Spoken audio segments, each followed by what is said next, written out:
For the longest time now, I've gone hiking whenever I've found the time.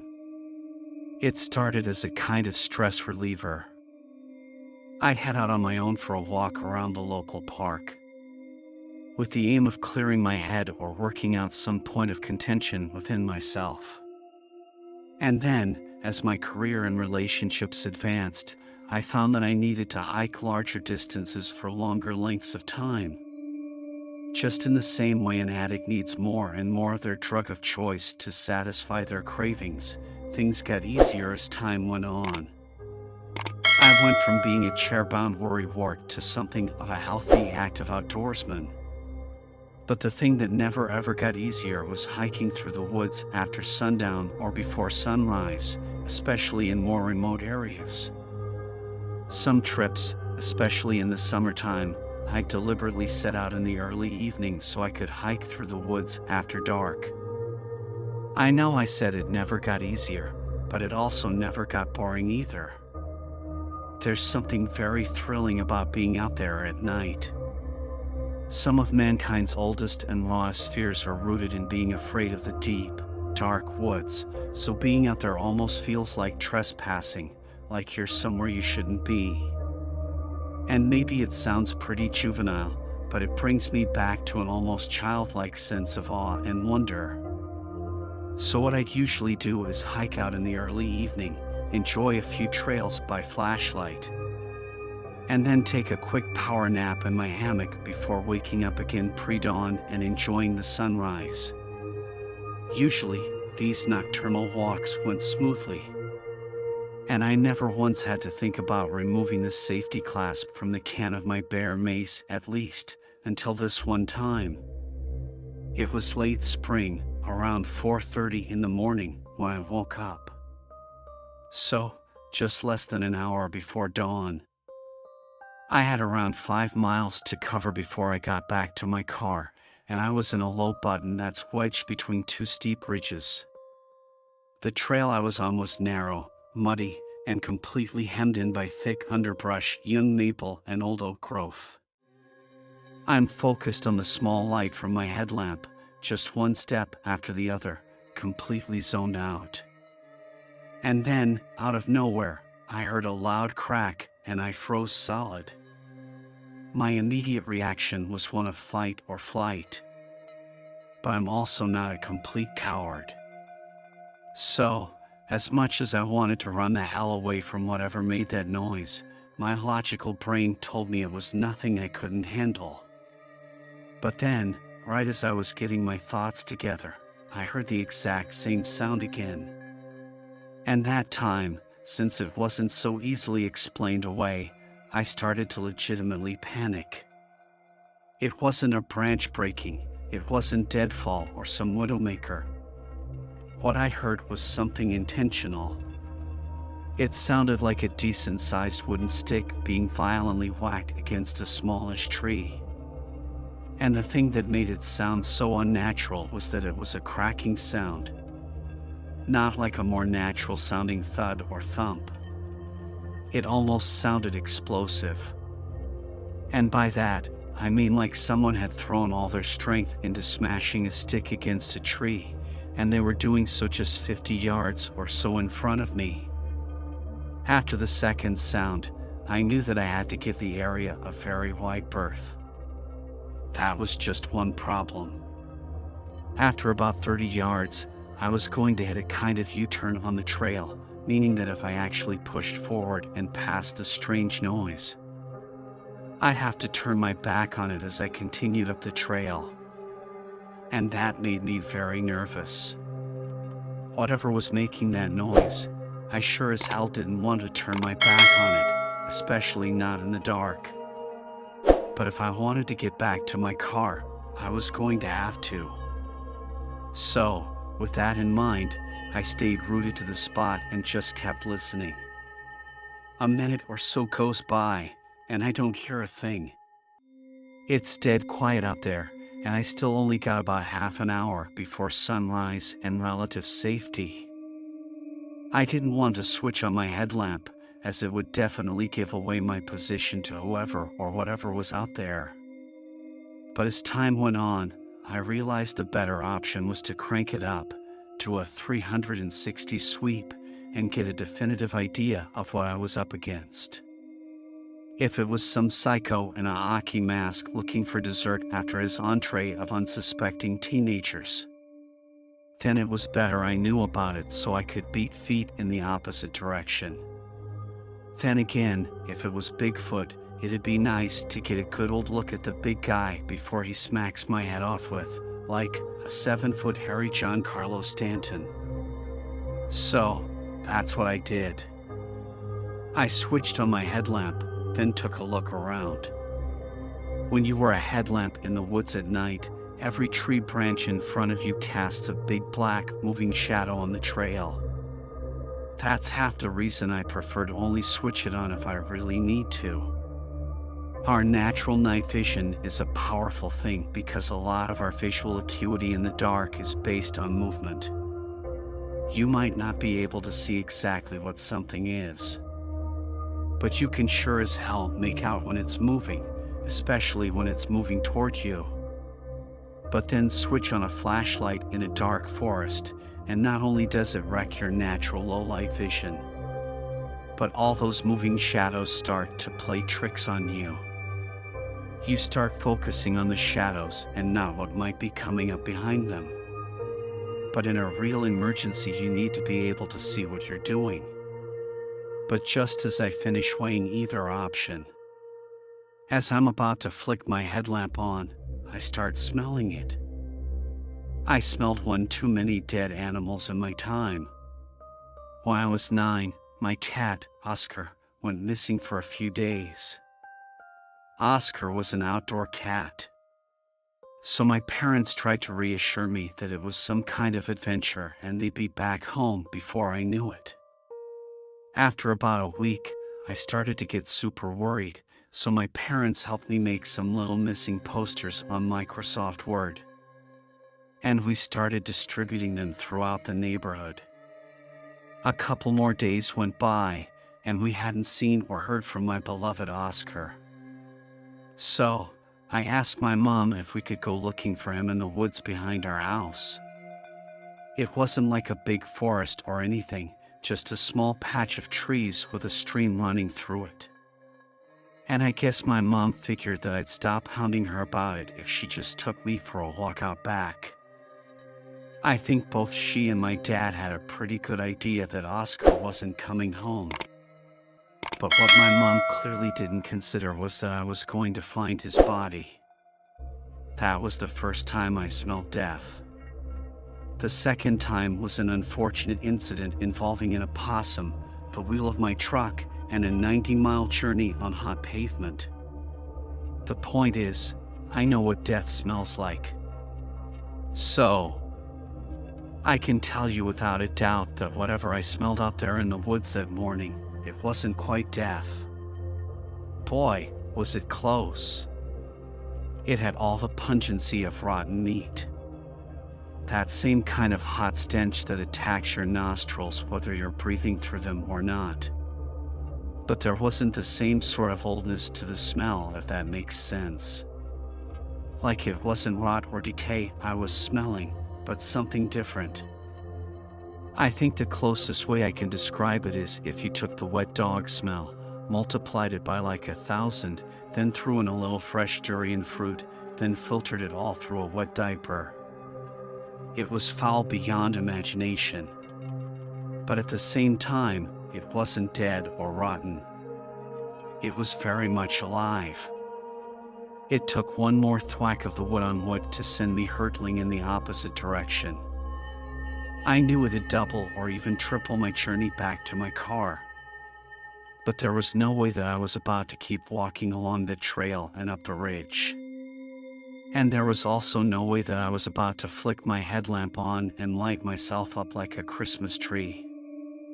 I had just enough vision to keep going at full speed for a while. Then, once I ran out of steam, I kept running at intervals whenever I was able. I never experienced fear of that magnitude before, like an animal fear. Something older than us that's hardwired into our sort of programming. I hike, I'm not a runner. I hate running. But that morning, I ran longer and harder than I ever have in my entire life. And I guess it was all in hopes of saving it. Now, I want to end this by saying that after having told the story a few times before, a lot of people were saying that the whole wood clacking thing is a classic Bigfoot-related phenomenon. I was totally unaware of that particular detail until I made the mistake of posting a much shorter version of this elsewhere. And let me make it clear, I don't believe in Bigfoot. Nor do I think that I ran into any other kind of supernatural phenomenon. Frankly, I don't know what the hell I ran into that morning, but I know in my gut that whatever it was really, really scary.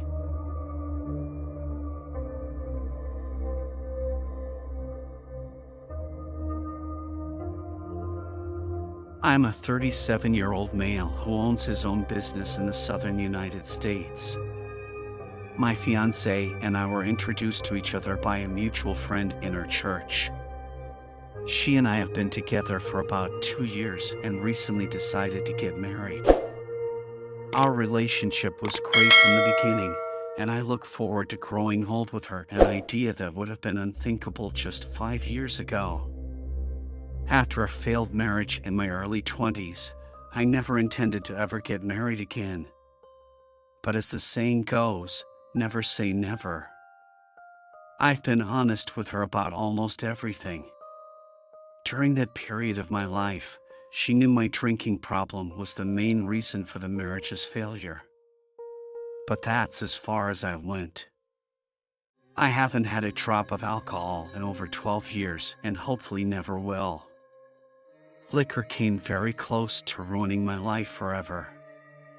And this brings me to the reason for sending this in. As I said, I've been honest about almost everything in my past.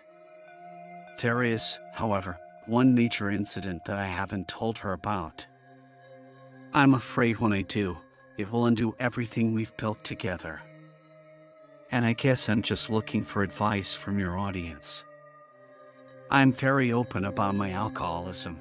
It was part of my life and I see no reason to hide it. I have worked very hard and continue to work daily to ensure that I never return to my past behavior. It was a normal part of my life for a long time and very nearly killed me. I was 15 when I started sneaking that occasional drink from my parents' liquor cabinet. The forbidden nature of it gave me an indescribable rush. My parents were too absorbed in their own lives to really notice what was happening, and I would eventually befriend an older man who would buy me own bottles that I had in my room. This is the point at which I truly became an alcoholic. I quickly learned to pace myself, but I was a drunk nonetheless, carrying a bottle of OJ and vodka everywhere I went. It took many years before any problems began to show themselves, and I was 20 when I had my first car accident. This would be why my parents first learned about my drinking. Fortunately, it was just a single car wreck, and no one was injured, and since I had no record, I was just given probation and sent on my way. A smart person would have counted themselves lucky and stopped drinking, or at least stopped driving while drunk. I'm not that person. Less than a year later, I crashed into a parked car near my house. The judge was less understanding this time. He not only extended my probation to 10 years, but he also ordered me to get one of those breathalyzer things that connected to my ignition, and now my car wouldn't even start until I blew sober.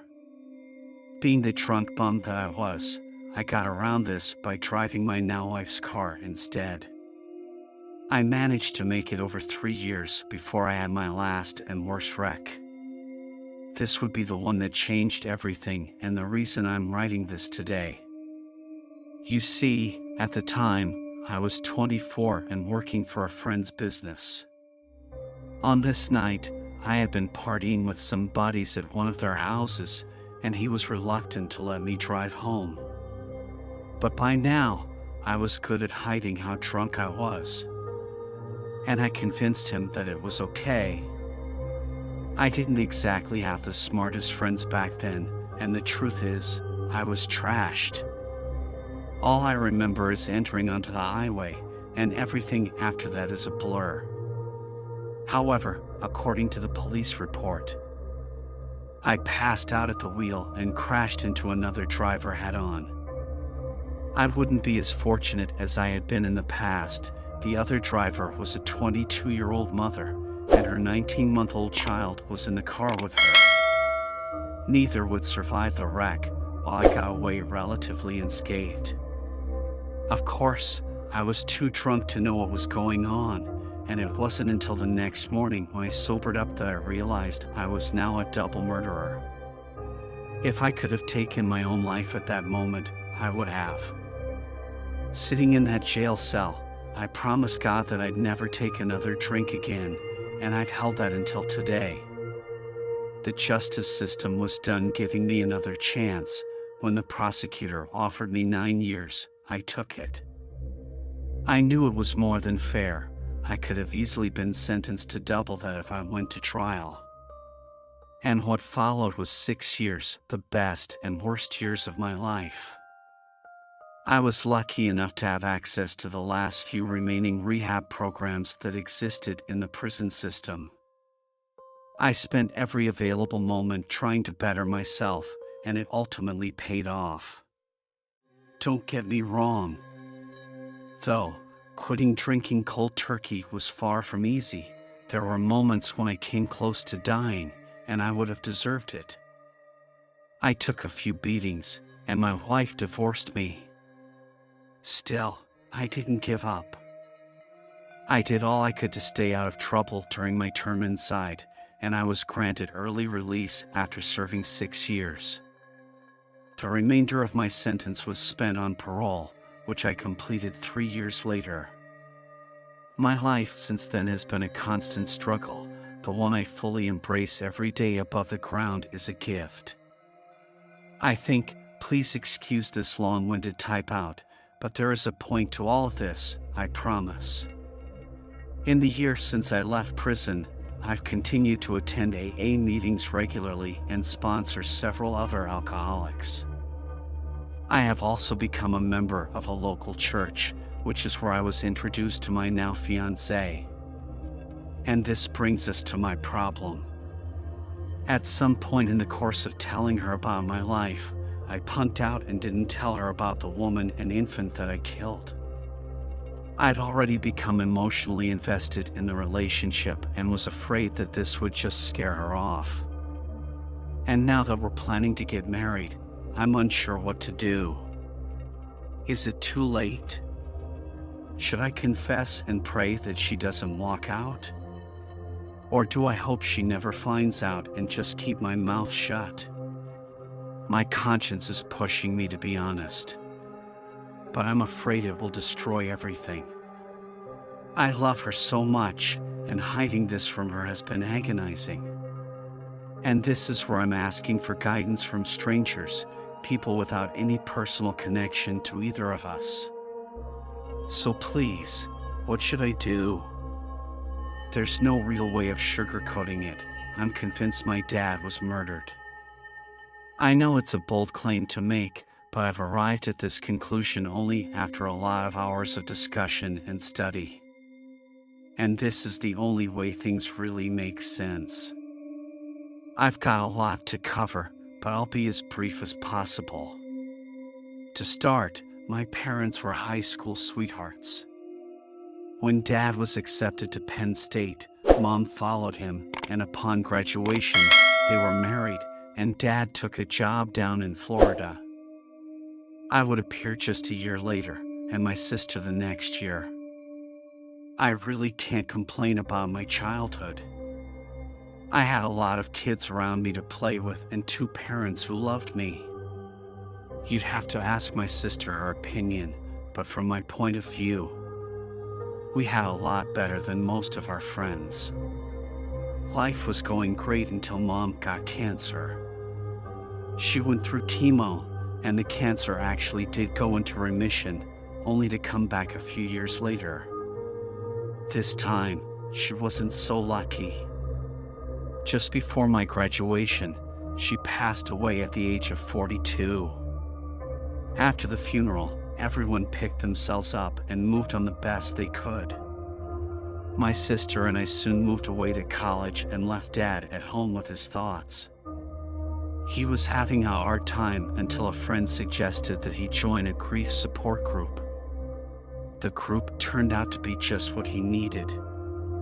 What we weren't expecting was that he'd fall in love there with another member of the group, Laura, who had lost her husband in a car accident.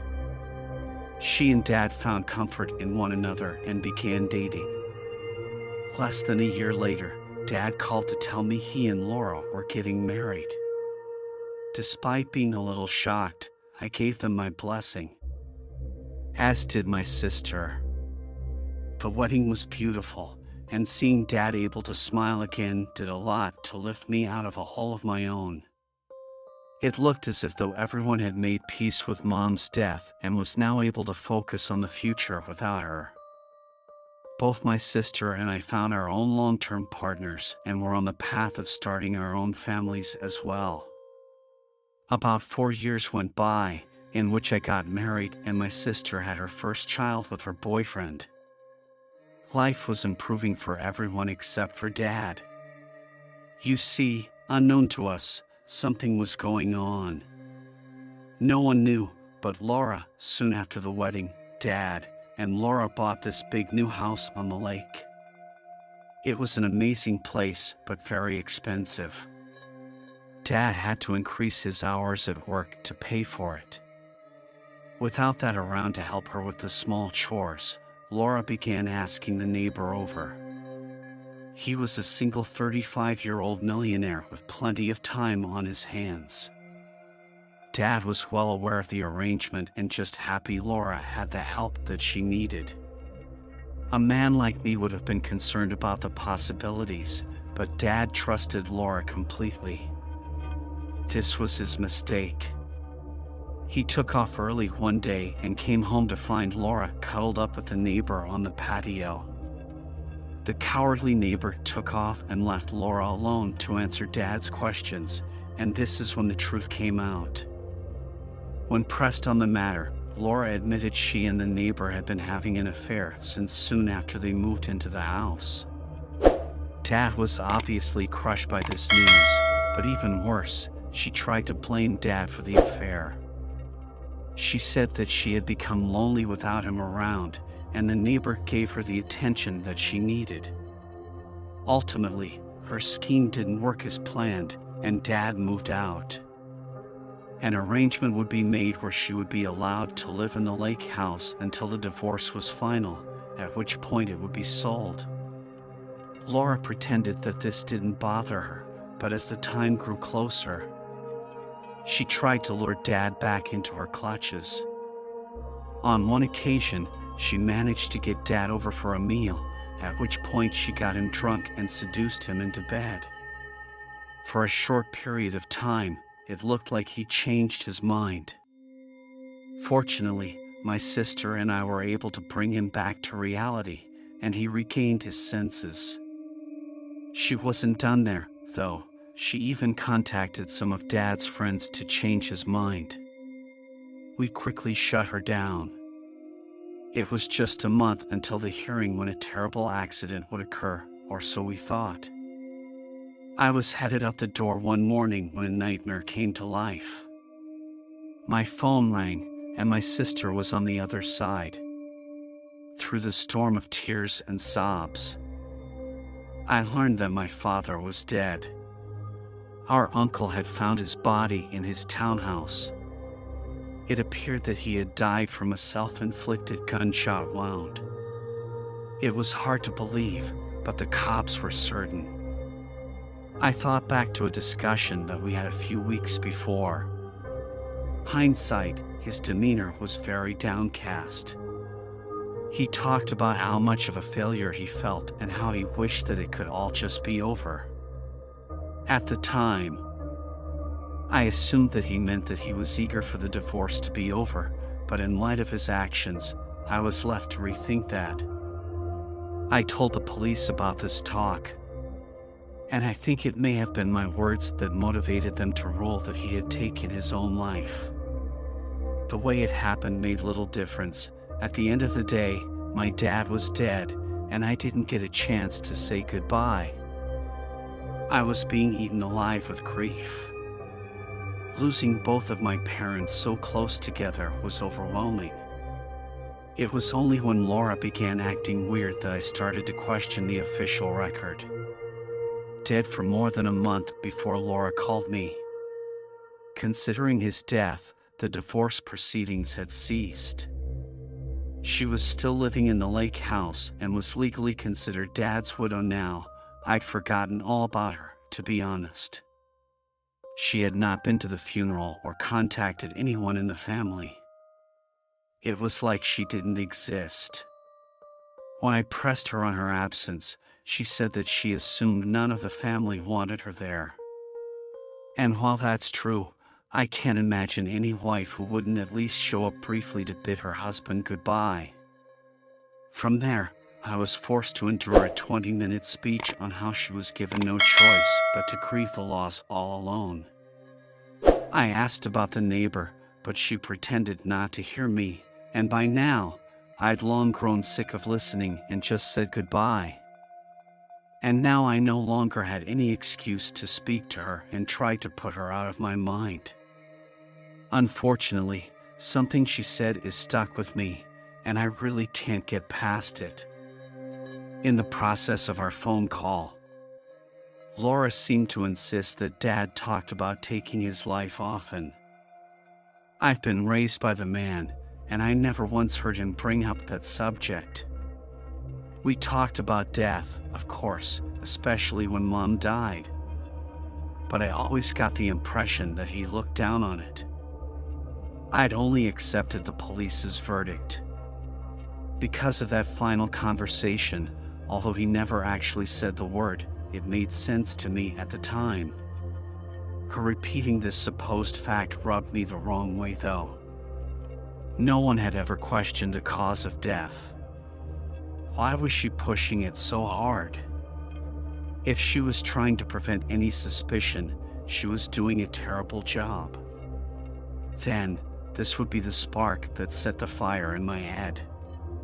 From that point, I made it my goal to either remove any bit of doubt that I had or prove Lord had murdered him. The next year would lead me down the path of Laura's dark life. And I now have everything I need to reopen this investigation, if not prove her guilt outright. And this is just some of what I found. So let's start with Laura's early days. She'd grown up without a father and was raised by an alcoholic mother. The mother did her best to land herself a rich husband to take care of her and her young daughter, but this never panned out. Fresh out of high school, Laura took a job dancing at an adult club. Like many before her, she had taken the job to pay her way through college.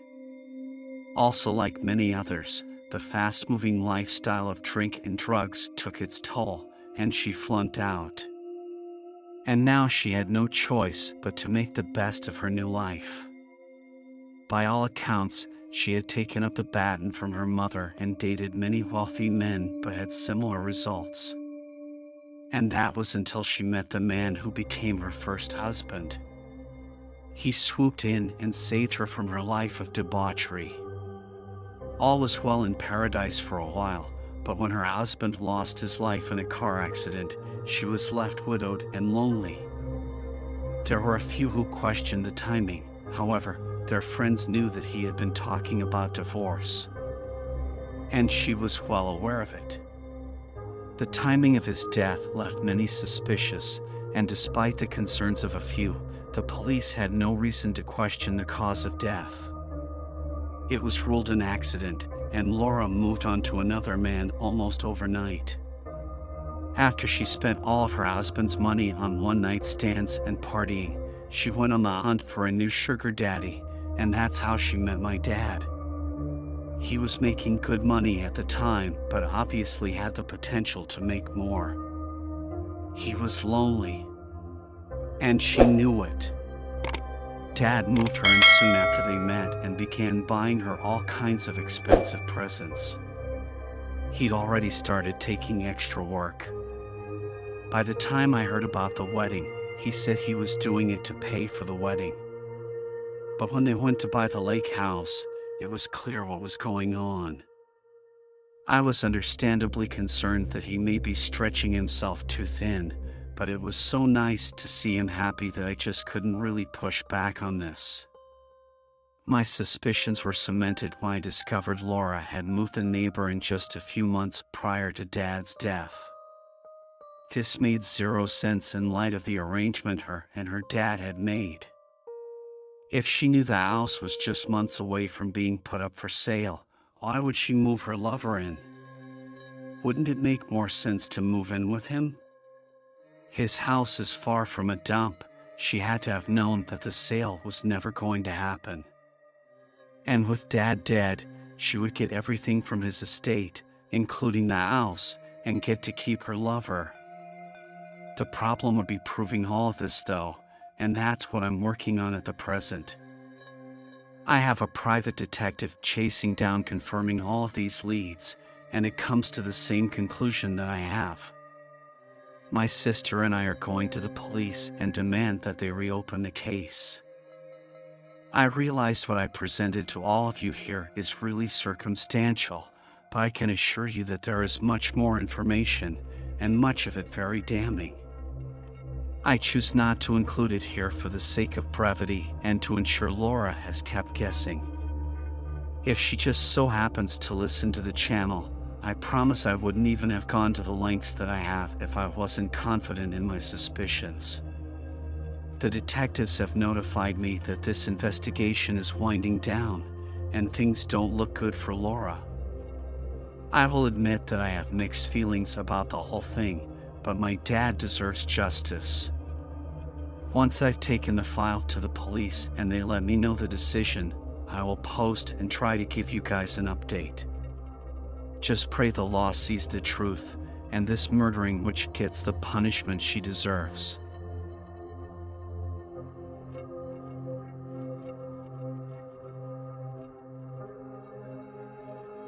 I never realized how important my grandmother was to me until she was gone. Our family lived in a different state, and I didn't get to see her as much as I would have liked on the big holidays like Christmas and Thanksgiving. She would fly in and stay with us.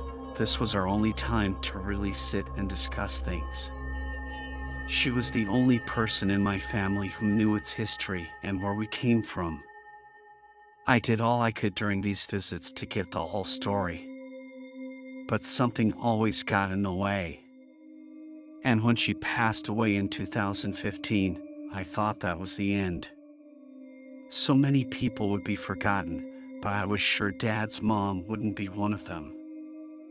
I heard and recorded countless stories of her upbringing and thought that I knew everything there was to know about her. And that was until 2021 when a terrible storm came along that left us all stuck inside with nothing to do one cold winter night. I wouldn't hear something about my grandmother that she had never told me. This would not only be a massive shock, but would change the way that I viewed her forever. So this story happened in February of 2021. A massive freeze struck Texas and left most of the state stuck inside without power. I fled from my apartment to my parents' house soon after the power cuts began. They had purchased 50 acres outside town when I was 12 and built a house on it. My dad had a few heaters set up around the house connected to a generator, and these kept us warm and allowed us to avoid the burst pipes problem a lot of others were having. Although powerful, the generator wasn't strong enough to run anything else like TVs or computers at the same time. We had plenty of work to do during the day, but the evenings were very boring. But the second night, everyone was sick of board games. It was the third evening in which Dad would tell us a story very few of us were even aware of. We spent that third day much like the others. After the animals were fed, Dave drove around to his neighbors and checked on them. He assisted where he could. When he returned, we laid down more sand and gravel on the walkways. It was nearly dark when we finished. After a relaxing dinner lit by oil lamps and candles, we discussed the entertainment for the evening. My mom wasn't interested in blackjack, so she just curled up with a book while Dad and I played. An hour or so passed before we grew sick of the cards and decided to tell some scary stories instead. And this soon devolved into the tales of my parents' childhoods and all the trouble they got into. I made a comment about my dad's mom being mad, and that's when he mentioned her not having any room to talk. This got my attention. I pushed him on this, and he tried to change the subject. My curiosity had been aroused, and I wasn't about to just let this go. I pushed him a bit more, and he seemed to finally cave. So the following is more or less what he recalled, although not word for word. I'm sure you'll get the gist of what I'm saying. I'm pretty sure the year was 1968. Mom was born and raised in a small town in Indiana. Her dad was a preacher and farmed a plot of a few hundred acres that he'd inherited. From what I heard, he was a hard man to love. His literal interpretation of Bible scriptures led to sometimes pretty severe punishment. Mom said it was a constant struggle for approval. Despite this, she loved her father with all of her heart and did all he demanded.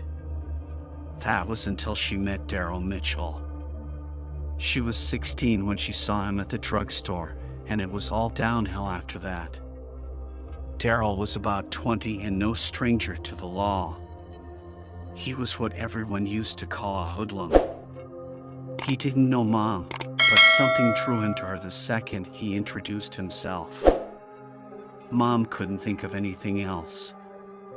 They were soon head over heels in love, and there was no way that it could end well. After that, it wouldn't be long before the news of their romance got back to Mom's folks, and to say that they were horrified is a giant understatement. Daryl's criminal history was common knowledge around town, and most of those who knew Mom personally were shocked at her choice of boyfriends. In hindsight, it wasn't anything new. Thousands of young girls lose their hearts to bad boys every year. Her parents' reaction was no surprise either. Mom was ordered to end the relationship and never see Daryl again. It was a heartbreaking decision, but at her core, Mom was an obedient daughter and did as her daddy demanded. After a short tear-soaked phone call, the whirlwind romance appeared to be all but over. But what no one knew at the time, one or both participants had no intention of letting it end so easily. To those watching from the outside, the relationship looked like it was over. However, behind the scenes, Mom and Daryl were still seeing each other secretly. A crazy and stupid plan was being hatched that would ensure that the pair could be together forever without unwanted intrusion from the grown-ups around them. And when the time was right, the couple set the scheme into motion. Mom left for school as usual, but Daryl picked her up a few blocks from home. They hit the road from there, confident that they would be halfway across the country before anyone even noticed Mom was missing. The plan may have worked had Mom not been a good student. When she didn't arrive for her first 2 classes, the school called home to ask if she was sick. Her mother called her dad immediately, and the search began. After a substantial amount of pressure was put on her friends, one of them broke down and told the police about their pair's plan to escape, and a statewide alert was put out for them. But they had already passed into Illinois, although their destination was unknown. The authorities had a strong suspicion Mom and Daryl were heading up to Canada. Once alerts were sent out to the states along their path, all anyone could do was wait. The following day, the cops in Indiana got a call from Illinois. The news wasn't good. Earlier that morning, a highway patrolman caught sight of Daryl's car and attempted to pull them over. Daryl offered no resistance at first, but opened fire on the patrolman as he approached the vehicle. Unfortunately, the patrolman was killed, and the couple fled the scene. Less than an hour later, several more patrolmen caught up with the car, and a chase began. The chase went a few miles before Daryl crashed into a ditch. At that point, he tried to shoot it out with the police, but was actually killed in the firefight. Mom was only a bit scratched up from the crash and had a grazing wound on her forehead, but was uninjured otherwise. After a quick examination at the hospital, she was arrested and taken into custody. And what was supposed to be a romantic escape had just become her worst nightmare. The man that she loved was now dead, and she was facing the death penalty for killing a cop. Luckily for her, society still viewed females as powerless against these men, and she did the smart thing and swore that she had been taken against her will. There was a small group who knew the truth, but they stayed silent, and in the end, Mom was let off with a short term of probation and allowed to return home. As it is in small towns, tongues were constantly wagging about her, but she toughed it out long enough to finish high school. Not long after graduation, she found a job in Dallas and moved there, and with a new city, she was able to start a new life. Nobody knew her history, and that's the way she liked it. Eventually, she met my dad, and they were married. I have no idea when he found out about her little adventure, but I know he was aware of it. He didn't seem to care, though. But then again, I have my suspicions that Dad had a history of his own as well. I didn't personally find out about this until I was already in my 20s. It came as quite a shock at first, but that faded pretty quickly. I can't recall any of us ever discussing it again. It's a strange story when you know my mom. But we all have a past, and that's where he left it. I was dumbstruck. My grandmother had never done as much as use a curse word in my presence, and now I was finding out that she played a part in a murder. Dad was right, though. We all have a history, a past, and his mom's just happened to be way more extreme than most. That's probably the strangest part about all of this. I'd always had this view of my grandmother as this cookie-cutter stereotypical old nice woman. That's not a bad thing to be honest. It's just kind of boring. But now that I know about Daryl, my perception has completely changed. I see their love as both terrifying and romantic. I doubt she ever imagined things would turn out the way they did. She probably thought that she could change him, they'd get away to Canada and just live happily ever after. That fantasy was destroyed in a hail of bullets. Losing someone she loved so much had to have been difficult. She could have just given up then and there, but she didn't. Instead, she picked herself up and started over somewhere else. That mistake could have destroyed her whole future, but she didn't let it. And for that, I'll always respect her so much more.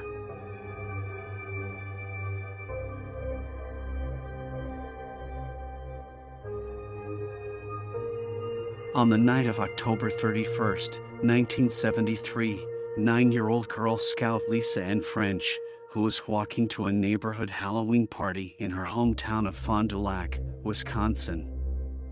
Lisa lived with her mother, stepfather, and her newborn half-brother. Since her parents were so occupied with childcare and the party was only 2 blocks away at the aptly named Pumpkin Place, that allowed young Lisa to walk alone. She departed her family home at around 5:45 p.m. Almost an hour after sunset, dressed as a hobo in a little black hat, green parka, and jeans complete with blue masking tape over the knees. She had originally planned to walk to the party with a friend named Ann Parker. And since Ann had managed to get herself grounded in the days prior, Lisa was forced to walk in solitude. As she walked, Lisa noticed that other groups of children were trick-or-treating, and since she was familiar with her immediate neighbors, she decided to follow suit. She first stopped at the home of a classmate, then at the house of one of her elementary school teachers. But the final house Lisa stopped at that night was owned by Gerald Miles Turner, a 24-year-old who resided at the property with his girlfriend and infant child. Since they lived in such close proximity, he and Lisa were almost certainly familiar with one another. After seeing her on his doorstep, Turner invited Lisa inside. He explained that he hadn't prepared any bowls of candy from which trick-or-treaters could take a handful, but if she followed him into his kitchen, she was welcome to help herself. The 9-year-old Girl Scout accepted the invitation and reportedly waited patiently while Turner searched for sweet treats. Seconds later, he walked out of the kitchen, leaving Lisa somewhat confused. Then, moments later, she heard Turner's voice calling out to her from up the stairs. "Sweetie, I just found some candy for you," he said. "But it's up here, up in my bedroom." Lisa knew Gerald Turner. He'd been a feature of the neighborhood for as long as she could remember. So when she heard his voice, Lisa walked out of the kitchen and ascended the stairs. What followed is perhaps the most sickening act of predatory violence I had ever had the misfortune of researching. Even if describing Lisa's death wouldn't immediately get this video demonetized, I wouldn't be in the least bit comfortable describing the moments preceding it. And somehow, the least obscene aspect of the attack also happens to be its most terrifying. Turner didn't intend to end Lisa's life, at least not at the moment she expired. But the fact remains that Lisa was so completely and utterly overwhelmed with terror that she suffered a heart attack before Turner could finish assaulting her. Turner later claimed that when he noticed Lisa was no longer breathing, he made a desperate attempt to resuscitate her, but it was too late. His own vile predations had ended her young life before it ever really began. Turner's girlfriend, Arlene Penn, had actually been attending the same party Lisa had been headed for and returned home at 7 p.m. to find her boyfriend acting very strangely. Turner was wearing a bathrobe and implored her not to enter their bedroom or the ensuite bathroom, claiming he'd vomited and defecated all over the bed and carpet.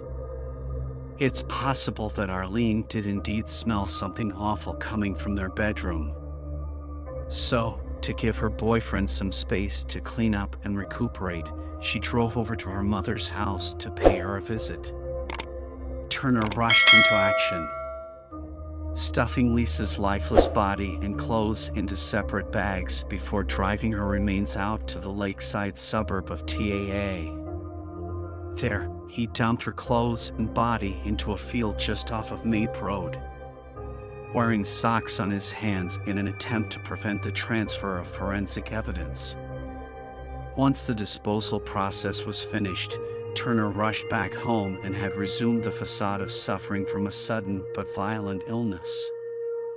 By the time his girlfriend returned from her mother's, Lisa was due to return home around 7 o'clock that evening. But when the hour came and went, her mother started to worry. By 10 p.m., her parents had contacted the police and were in the process of gathering up an impromptu search party consisting of friends and family that would patrol the surrounding neighborhoods until dawn the next morning. As the days went by, the ad hoc search team was joined by a jaw-dropping 5,000 additional volunteers from all over the Midwestern United States, along with 700 police officers, National Guardsmen, and Lisa's fellow Girl Scouts.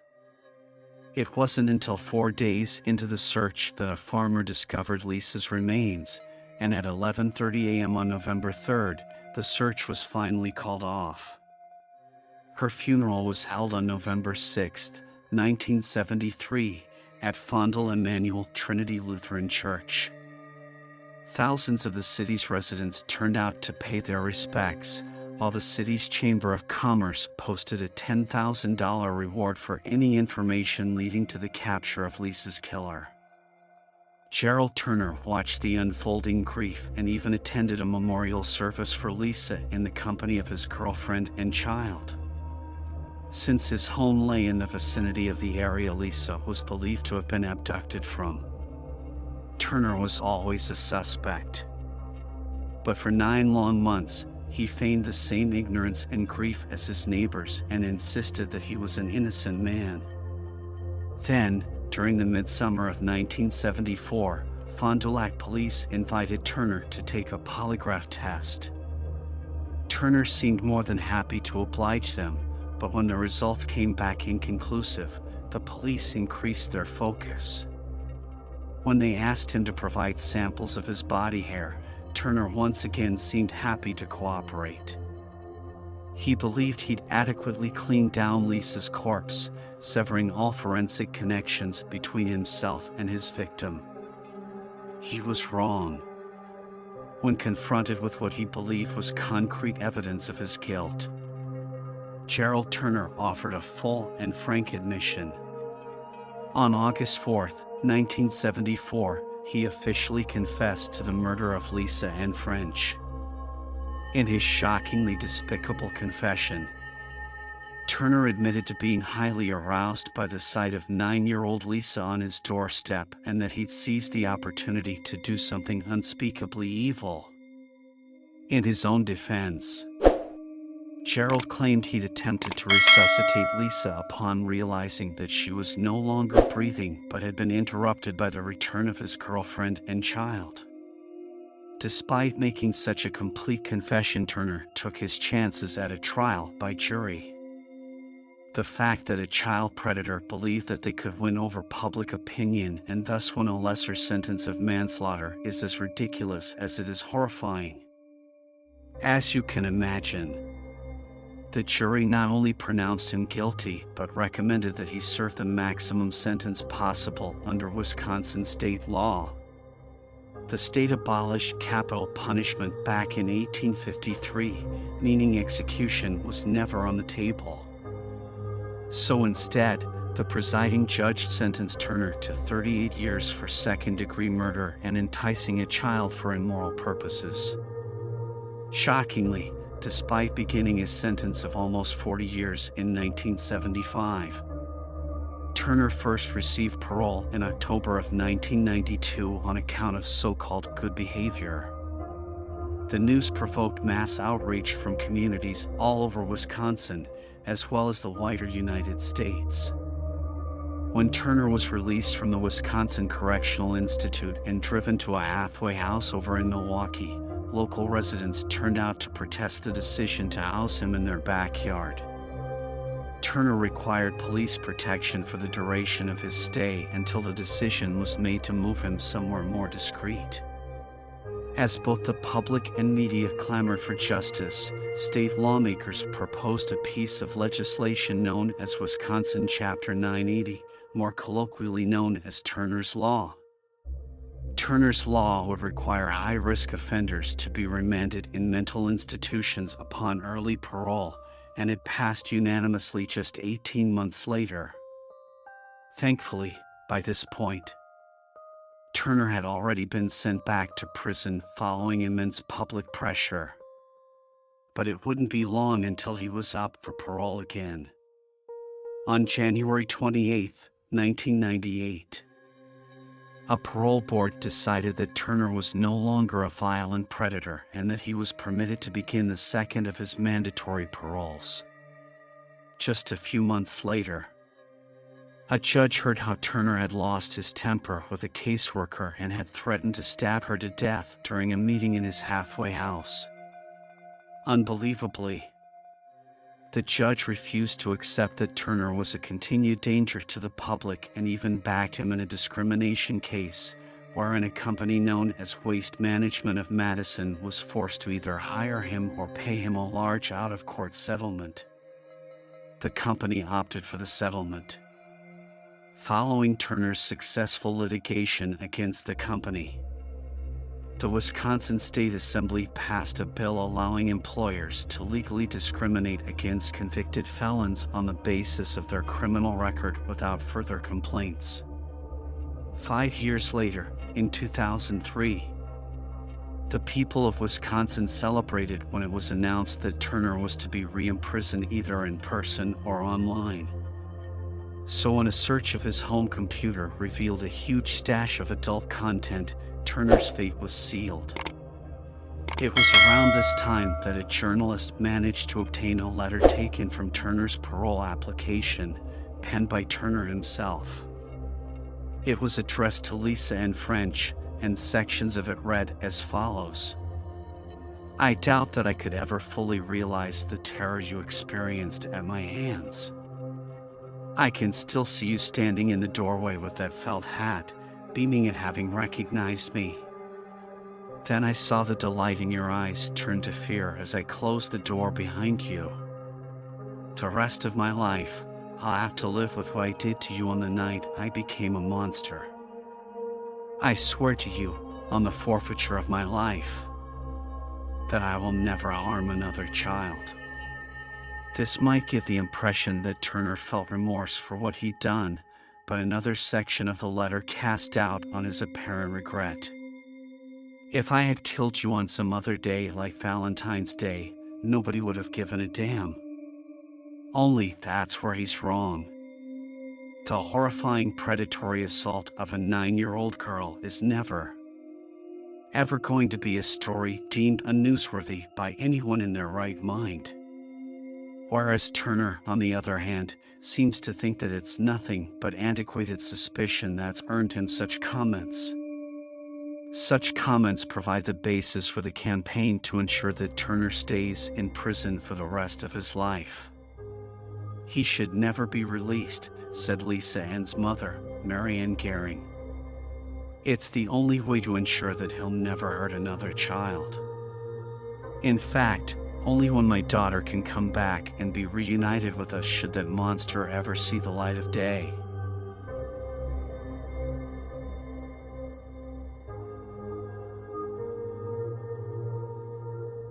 In the quaint town of Willow Creek, the old mansion stood stoically, a relic of a forgotten era.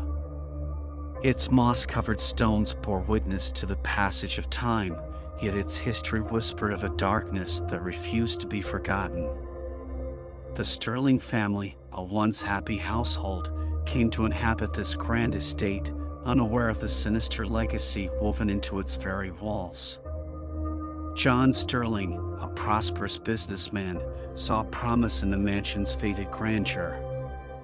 With his wife, Elizabeth, and their children, Edward and Alice, they embarked on a new chapter in their lives. Little did they know that the mansion held secrets that would soon unravel their sense of reality. At first, the strange occurrences were subtle, a door creaking open on its own, whispers that teased the edges of perception, and peculiar drafts that defied explanation. The family attributed these phenomena to the quirks of an old house, dismissing them as mere coincidences. But as nights stretched into eerie hours and shadows seemed to move with a life of their own, the Sterling family's sense of security crumbled. Alice, the youngest, bore the brunt of the supernatural. She'd awaken, drenched in cold sweat, recounting how a ghostly figure beckoned her from the attic, its pallid hand extended in a silent plea. Despite John's attempts to reassure his family, the sinister presence in the mansion only intensified. Elizabeth, once the epitome of grace, grew unsettled. Her once glowing countenance dimmed under the weight of unseen horrors that plagued her dreams and haunted her waking moments. Driven by a relentless curiosity, John delved into the mansion's history, unearthing a chilling truth. The mansion's previous owner, a disgraced doctor, conducted unspeakable experiments within its walls. Whispers in town spoke of the doctor's spectral figure, eternally trapped within the attic where his ghastly surgeries took place. As the family's desperation mounted, they sought aid from spiritualists and mediums. Rituals were performed, incantations chanted, and yet the spirits grew more agitated. The mansion echoed with unearthly sounds, a mournful dirge playing on an organ that hadn't been touched in decades, spectral apparitions roaming the halls, and ethereal voices that seemed to speak in long-forgotten tongues. Tensions within the Sterling family reached a breaking point.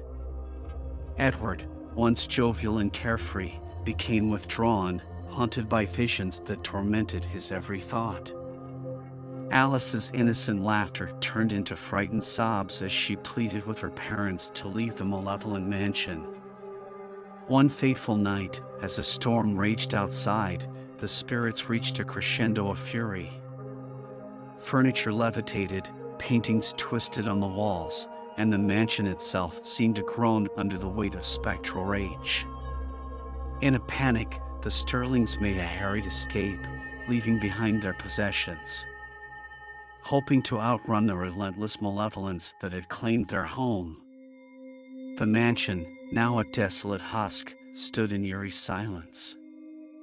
Locals spoke in hushed tones of the inexplicable events that had driven the Sterlings away. Some claimed that on moonless nights, spectral lights danced in the attic, casting haunting silhouettes against the windows, a silent testament to the horrors that unfolded within.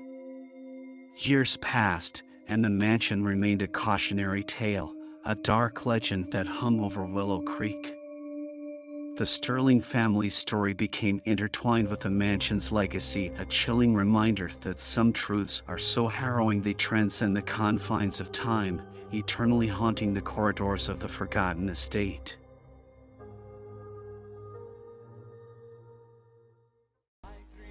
I'm an icon, man. I'm a girl about a 10. I should fuck her in the bed.